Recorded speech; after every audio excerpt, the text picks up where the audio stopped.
नमस्कार काव्यरसिको, मनमोहक मराठी मालवणी कवितांमध्ये मी मनमोहन रोगे आपले स्वागत करतो. मित्रांनो, आज 1 जून 1948 साली आपली आवडती सर्वांची एसटी लालपरी ही महाराष्ट्रात सुरू झाली. असं म्हणतात की गाव तिथे रस्ता आणि रस्ता तिथे महामंडळ एसटी. आज त्याचा अमृत महोत्सव आहे. त्याच एसटी बाबतची ही एक बालपणीची सुरेख आठवण आहे. त्याचीच ही कविता आहे का? कविते शीर्षक आहे भूलथापांचा धडा. 50-60 वर्षापूर्वीचा काळ होता अगदीच वेगळा. 50-60 वर्षापूर्वीचा काळ होता अगदीच वेगळा. नसले टीव्ही, संगणक, मोबाईल, गाड्या, तरी नव्हता येत कंटाळा. 50-60 वर्षापूर्वीचा काळ होता अगदीच वेगळा. नसले टीव्ही, संगणक, मोबाईल, गाड्या, तरी नव्हता कंटाळा. प्रवासासाठी तेव्हा पायपीट करावे लागे आबालवृद्धांना. मैलोन मैल लोक चालत जायचे. 10-20-50 मैल असले चालत जायचो.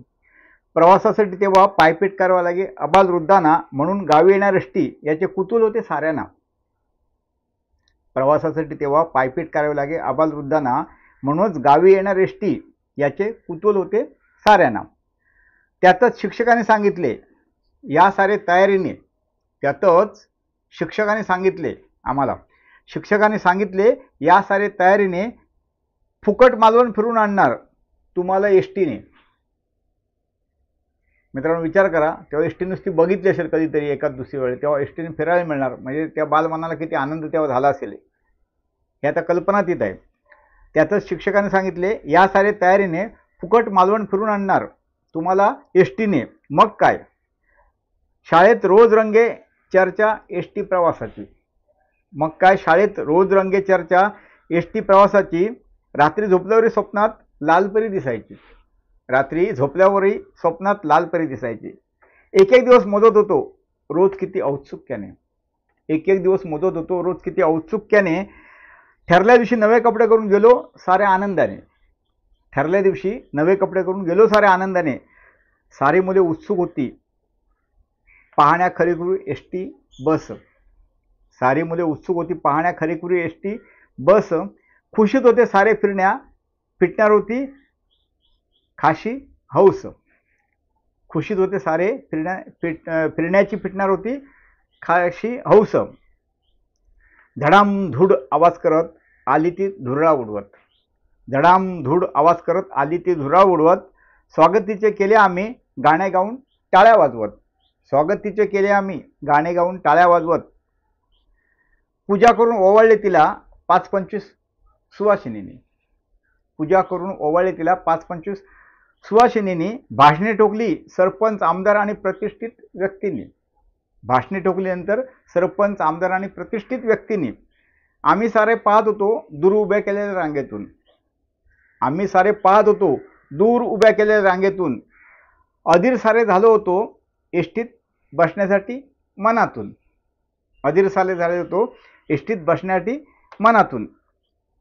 शेवटी शेवटी शेवटी शिक्षकांनी प्रत्येकाच्या हातावर एक एक ठेवले पेपरमीट. शेवटी शिक्षकांनी प्रत्येकाच्या हातावर ठेवले एक एक पेपरमीट. लिंबाच्या गोळ्या छोट्या मिळायच्या त्या. शेवटी शिक्षकांनी प्रत्येकाच्या हातावर ठेवले एक एक पेपरमीट. भाषण केलेले बसले सारे मग एक करीत एसटीत ऐटीत. भाषण केलेले बसले सारे मग एक एक करत ऐटीत एसटीत. बालमुठी वळल्या तेव्हा काहींच्या रागाने. बालमुठी वळल्या तेव्हा काहींच्या रागाने. काहींनी तर शिव्या दिल्या भयंकर त्राग्याने. काहींनी तर शिव्या दिल्या भयंकर त्राग्याने. भ्रमाचा भोपळा फुटला. भ्रमाचा भोपळा फुटला स्वप्न भंगले फिरण्याचे. भ्रमाचा भोपळा फुटला स्वप्न भंगले फिरण्याचे. माहीत नव्हते पुढे हे घडायचेच आहे रोजचे. भ्रमाचा भोपळा फुटला स्वप्न भंगले फिरण्याचे. माहीत नव्हते तेव्हा पुढे हे घडायचे आहे रोजचेच. शिक्षक आणि नेत्यांनी दिला डाळा मन कसे मारायचे. शिक्षक आणि नेत्यांनी दिला डाळा मन कसे मारायचे. नेत्यांनी दिलेल्या आश्वासनाने महत्त्वाचं आहे. नेत्यांनी दिलेल्या आश्वासनाने कधी भुलून नाही जायचे. नेत्यांनी दिलेल्या आश्वासने कधी भुलून नाही जायचे. धन्यवाद. आम्हाला शिक्षकांनी फसवलं नाही. शिक्षकांना जे सांगितले गेले तेव्हा ते प्रतिष्ठित व्यक्ती नेत्यांनी तेच शिक्षकांनी आम्हाला सांगितलं. आणि ही आयुष्यातली नेत्यांनी केलेली पहिली फसवणूक होती. आणि आज वृद्धापकाळातसुद्धा म्हणजे बालवयात असताना सुद्धा आतापर्यंत ती फसवणूक होतच आहे सतत. तर अशी गंमत घडली. ही कविता एसटीच्या अमृत महोत्सवी वर्षदिनी सादर होते. याचा मला आनंद वाटतो. कविता तुम्हाला कशी वाटली? आवडली तर लाईक करा. एसटीबद्दल तुमची अशी काही फसवणूक झाली असेल किंवा एसटीबद्दल आणखी काही अनुभव असतील तर ते नक्कीच कमेंट करा. यापूर्वीची लालपरी कविता तुम्हाला इथे लिंक मिळेल, ती ऐका. चॅनलवर 200हून जास्त कविता आहेत. वेळ मिळेल तिथे ऐका. आपल्या मित्रमंडळाला शेअर करा. चॅनल सबस्क्राईब केले नसेल तर तो करा. आणि आता परत भेटू आपण छत्रपती शिवाजी महाराजांचा राज्याभिषेक सोहळा ज्या रायगडावर झाला त्याला आज 350 वर्ष होणार आहेत येत्या 6 जूनला. तर त्या दिवशी आपण नवीन कविता घेऊन शिवराज्याभिषेक. धन्यवाद.